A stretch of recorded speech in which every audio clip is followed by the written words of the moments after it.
All right. Saturday Simulcast. Brian Neubert, Tom Dienhart join me, and I'm Alan Karpick with GoldandBlack.com. Want to thank our sponsor, the Purdue Union Club Hotel, reinvented hotel on Purdue campus. We're all getting through this pandemic, and they're working to, it's a beautiful facility. And the term reinvented really is true. You've got a beautiful 811 restaurant, the Boiler Up Bar. It's a first-class facility, and when you're back on campus, make it to get it in your wheelhouse. You'll want to visit, certainly. And also a reminder, too, we have 40-day free trials on GoldandBlack.com. We appreciate all of our subscribers, but if you want to become a subscriber, we encourage you to do so. Now is as good a time as any, and we do offer those 40-day free trials, too. So, all right, Brian, we had obviously last night in Purdue's 70-53 loss to 7th-ranked Michigan. Disappointing, but it may have started, the disappointment or the challenge started 2 to 3 hours, at least from a public standpoint, that Sasha Stefanovic was unable to play during COVID. Matt Painter's post-game interview, interesting in terms of the protocol. I learned a couple things there, but you, I thought, did a great job of kind of rehashing something you'd written before about Stefanovic's role with this basketball team. Hard to minimize what he means, and you saw some of that last night. Yeah, he's an integral part of what Purdue does. He's absolutely critical. You could make a compelling case about him being Purdue's most important offensive player because of the dynamic he adds. He's I guess to use a little bit of a analogy, he's kind of like the wide receiver who takes the top off the defense, who spreads things out and makes defenses have to know where he is at all times, and that thus opens up the tight end and the running back come out of the backfield, and all of this stuff, the quarterback draw, all of that stuff. How they're going to guard Stefanovic is one of the first decisions opposing defenses have to make, and Purdue plays off of that pretty considerably. It's just a crucial element for Purdue, and one that on 2 days practice with the number 17. I cannot say the number 7 team in the country. I physically cannot do it without saying 17. Yeah. The number 7 team in the country on 2 days practice without a guy that influential and that important just wasn't happening. I mean, that's just the reality of it. His absence, his fingerprints are all over this result. I think this is an asterisk you put on this result for the rest of the season. Doesn't mean Purdue can't win without him either of these next 2 games, but they need practice. They need a chance to, your term, reinvent themselves a little bit, maybe add some new stuff, maybe tweak some things, figure something else out, because he's just a crucial element to this team offensively, more than anyone probably even realizes. Yeah, Brian, I guess, reading your coverage, you alluded to the what's next. You said the offense does not have to be reinvented, but it needs to be tweaked. I believe you said there's 8 days now between games, with the possibility of that Nebraska game being rescheduled and that coming week off.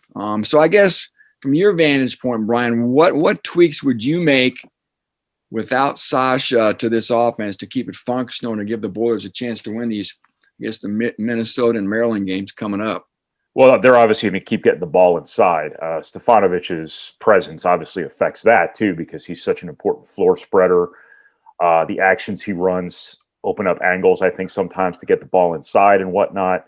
But I'm not really sure in terms of what Purdue can do offensively differently. I think maybe you just see even more kind of ball screen action to try to get your guards downhill. You saw that in the first half against Michigan. Purdue didn't do a great job finishing at the basket, but they got Jaden Ivey, they got Isaiah Thompson, they got Eric Hunter in the lane a little bit more. If Purdue can do a better job finishing, and it wasn't easy to do that over Hunter Dickinson and Austin Davis when he was in there. Theoretically, Purdue can be better doing that, but that might be part of it, just trying to get the guards to be more aggressive, attacking off the dribble and whatnot. If there's more stuff you can run to get Brandon Newman shots as opposed to getting Sasha Stefanovic shots, that's something you're probably looking into. But you got to get the big men involved, obviously. Brandon Newman's a very different shooter than Sasha Stefanovic is. Stefanovic is a different shooter than everyone else on the roster because he's able to catch the ball on the move and shoot on the move. And that particular player, that's particular category of shooter has been so important to what Purdue does offensively. That's what Carson Edwards and Ryan Klein were. That's what Dakota Mathias was. That's what a lot of these plays, a lot of these NBA concepts, and a lot of these sets and whatnot are based off of. That ability to come off a dribble handoff or a ball screen or a stagger screen on the baseline or something like that, catch and fire, make him really hard to guard. And it's not the same thing as just popping Brandon Newman into those plays or Jaden Ivey into those plays or Isaiah Thompson into those plays and expecting it to function. So they are going to have to do things a little bit differently from here on out, and that's where they need these practices. If they had a couple practices without Stefanovic, things might have worked out differently against Michigan. Had they had Stefanovic, I think this is a totally different game, because I think Stefanovic at minimum is good for another dozen points or so. You wouldn't have scored 53 points. So they're just going to have to figure something out. But the good news is, if there's any silver lining in this, at least it lines up with this 8-day break that you have, because Nebraska has too much COVID too. You were supposed to play Nebraska this week, but that's not happening. So Purdue does have a good solid week of both rest and practice here to, try to figure out some answers before Minnesota. Yeah, Matt Painter said last night they're going to have a couple days off. I thought Matt Painter, in typical coach mode, hey, we got a lot of guys that want to have playing time, and there's opportunity here. That makes some sense from that standpoint. This is still but you do understand that this is a pretty young. You saw what it was, a young basketball team last night too, and Trey Williams 6 for 19 inside. He had shots there that just didn't go, or they couldn't get to where they wanted to be. I didn't think Michigan was great last night. I thought that, like you said, it had things rolled a little differently last night. It really could have been a competitive game. Maybe obviously if Sasha's presence was a huge factor. Yeah, I don't know if Stefanovic would have been a 15 to 20 point guy last night, but he would have gotten you his 10 probably, and he would have opened things up for some other people. Mm-hmm. That probably would have accounted for some more offense. Michigan's really good. I think that obviously is something we shouldn't just glance right over. They're so experienced and they're so talented. They're good defensively. They're good offensively. That being said, Purdue held them to 70 points. 70 points against the number 7 team in the country, a lot of the times it's going to be good enough to win. Purdue did a good job on the boards. Purdue shut down Hunter Dickinson. Purdue shut down Franz Wagner. Purdue didn't shut down Isaiah Livers, who I thought was going to be the hardest matchup in the game anyway, and was proven correct. But I thought Purdue did enough defensively, to win this game. They just couldn't muster enough offense. And when you were playing offense with one hand tied behind your back, I think that's again the asterisk that gets put on this outcome. I don't know if Purdue would have won this game with Stefanovic. That would have been a tall order still, but it would have been a much, much different game. Yeah. Tom, we're going to turn the tables to football. Obviously, an interesting week. You've had a couple staff members hired. It appears that the defensive staff for Coach Jeff Brom now is complete. You've had a couple commitments, or a commitment or two. We'll start with Brad Lambert and the hire there.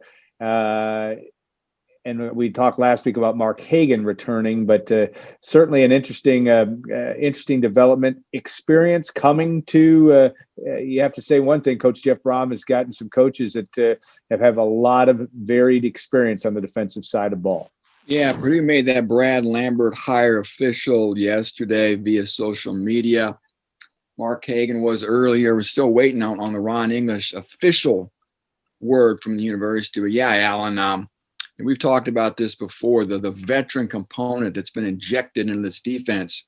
It's significant, Lambert's been a head coach. Ron English has been a head coach. They both have been coordinators, obviously, too, at various stops. Mark Hagan's been a co-defensive coordinator during his career as well. So, yeah, a lot of brain power, a lot of experience designing and running defenses have been added to this staff. I know, Brian, we talked Friday. I know there's that concern about maybe energy level. Can these, I guess, older guys, I guess I'm an older guy, can they bring use to the practice field? We know Mark Hagan can, right? I mean, that guy could probably still pad up and play. I'm sure Brad Lambert and English are more than capable of getting after it on the practice field. The coaches I've spoken to about Brad Lambert in particular, Jim Grobe and Jim Don, they have effusive praise for the guy. They both have been very influential in his career. So as you would suspect, I guess, from those sources, they think very highly of Brad. And as far as I know from Grove and Donnan, if their word is gold to me. So I think Purdue did a good job here, fellas. And Purdue needs these guys to excel because we all know the sense of urgency defensively to help this program flip the script on what's been 3 consecutive losing seasons. 2-4 record last year that finished with 4 defeats in a row. So, hey, spring ball is supposed to start in about a month here. We're going to get an idea real soon, I think, of how this defense is going to look and these coaches are going to perform. Yeah, I was interested on that, and I'll go to you, Brian, about the possibility of spring ball starting as early as February 15th. Couldn't help but think, as we're in such vaccine mode, when this all ramps up, and I have known nothing about this. I'm just saying that, we'll and this doesn't necessarily affect Purdue in football, with the exception of maybe a spring game, is the fact that Ross-Age Stadium, who knows, maybe a place where a lot of vaccinations will be going on. Again, that's complete conjecture on my part. But Brian, you look at this situation, and it is critical. Purdue's best teams. I did have an interview this morning with Anthony Spencer, which we'll put on the site, his birthday Zoom. He's 37 today. Talked about Mark Hagan, the recruiter. Talked also about Mark Hagan, the tough-minded defensive guy. We don't know as much about Lambert in English, but you need to have some kind of personality on that defense if you're going to win. And obviously, Coach Jeff Brom knows that. Yeah, Tom mentioned energy before. Energy does go both ways, too. Yeah. I don't know if there's a more energetic coach out there than Bob Diaco, and that was a disaster. So I think energy, finding a balance between energy, experience, and the ability to connect to one's players, I think, is really the most important part of this. But what Purdue needs right now is stability. Yeah. They can't be doing this, fire the whole defensive staff every year thing anymore. They've got to just get some good, solid people in here who are going to develop players, connect with their players, and be productive coaches and recruiters and keep them here for a while, because, you just can't keep doing this thing every year where you're replacing a significant amount of your support staff and your coaching staff. It's not healthy. It's not conducive to building a, stable program. And that's what Purdue needs to get back to here, is they need to get back to the apparent stability that they were showing, those first 2 years under this staff, where it just looked like everything was just going to be smooth sailing into, that 8-9 win sort of yearly kind of deal before, before last season. They just need stability more than anything. And it seems like, based on what I know Mark Hagan, I don't necessarily know, I shouldn't say necessarily, I don't know Brad Lambert, I don't know Ron English, but everything I've gathered about them from the outside, looking in, is that they're not, they're not baggage guys. They're not coming with a whole lot of red flags. Whereas, the last coordinator that was hired, we were, within minutes, we were hearing horror stories from people who cover schools that he used to be at. And that's just not the case with any of these guys, best we can tell. So stability is the most important part of this. Purdue's got to get some continuity, off the field here before it can get continuity on the field. Yeah, good point, and I think that's well taken. Tom and I had text exchange Friday afternoon, which I love. It's one thing it's fun with. We were talking about last time did Purdue ever have a kicker from Australia? There are teams in the Big Ten that do, but Purdue got a commitment yesterday from Jack Ansell, a punter from Australia. But we think, and Brian, David Hedlund was the only non. Not Australia. No, I understand, but non-Western Hemisphere, Northern Hemisphere. That's not the right term. Purdue's had a lot of Canadians. Hedlund was from Sweden, but Purdue's not. There hasn't been anybody else outside of Canada and the United States and Hedlund that have come to Purdue that you remember. But obviously, an important part. Jeff Brom and Marty Biaggi also want to be able to have. The punting game has not been very good for Purdue. It certainly wasn't good last year, and an area that Purdue needs to have some work. So, Tom, what's your take? I know you had a quick conversation with Jack as well. Yeah, we FaceTimed last night. Great kid, first off. It's always fun talking to people with those accents. Yeah. Again, just seems like a good guy. From from my 10-minute conversation with him. A couple quick notes. I'm going to post a story here in the next day or so, but Jack will be on full scholarship. So that means Purdue will have 2 punters on full scholarship. Of course, Brooks Cormier, the sophomore last year from Tuscaloosa, is a scholarship punter. Jack plans to arrive in West Lafayette in May, and he's 23 years old, a right-footed punter. So again, I'll have a lot more details, but he's excited, as you can imagine. But, he's really only been working out as an American punter since 2020. Told me, of course, some of his workouts last year were interrupted by COVID. Says he has a unique style.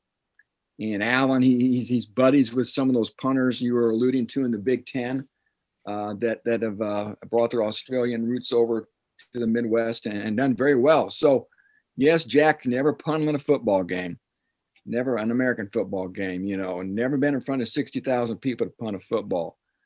There's a lot of unknowns, and there certainly is an element of a risk. But as I mentioned before we came on the broadcast, I'm sure these other punters who came over from Australia had similar backgrounds and resumes as Jack, and they've done well. But again, there's a risk with any recruit. And as you said, Alan, Purdue's punting last year, to be kind, was a very mixed bag. 13th in the Big Ten in average, the punt block against Nebraska. I could go on and on. 3 guys punting the ball last year, 4 if you count a quarterback. So this needs to get fixed, and at least Purdue's trying to address it. Yeah, going to be an interesting storyline. All right, Brian, last word for this week.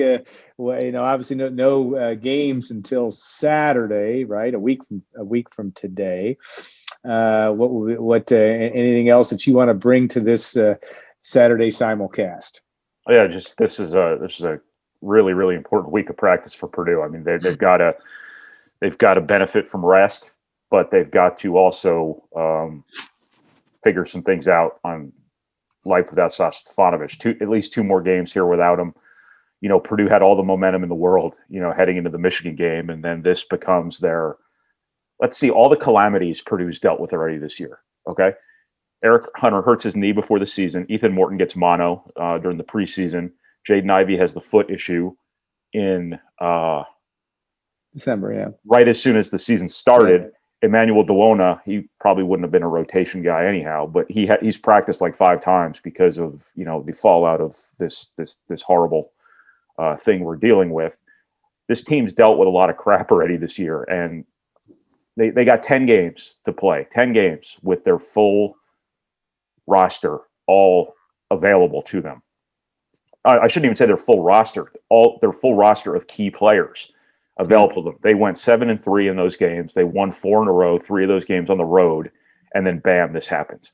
So Purdue, if anybody should know how to kind of adjust on the fly to something at this point, it's Purdue. This is the first of these issues that's been related to COVID, ironically. Everybody came into this year expecting landmines. And Purdue stepped on a bunch of landmines this year, but it just so happens that this was the first one that was COVID. So now Purdue has to adjust on the fly again, just when they were starting to kind of hit their peak. It reminds me a little bit, it's a different scenario because, Stefanovic will be back, obviously, but it's almost like the year where Lewis Jackson was out early in the year, came back, played X number of games. Purdue was dominant in those games. Purdue looked like it was going to the Final Four, and then Hummel gets hurt. Yeah. You really had a very limited window of your whole team being available to show what you were capable of. And again, that's a bad comparison because Stefanovic will be back. Obviously, you wonder what kind of shape he'll be in, how long it'll take him to get back to his where he was before. But, Purdue has to take this week. This is a long answer to a short question. Purdue has to take this week and kind of figure out a little bit of a new way to go about things offensively because, again, Stefanovic is an absolute pillar of what they do. Yeah, going to be an interesting storyline to watch. All right, guys, have a great rest of your weekend.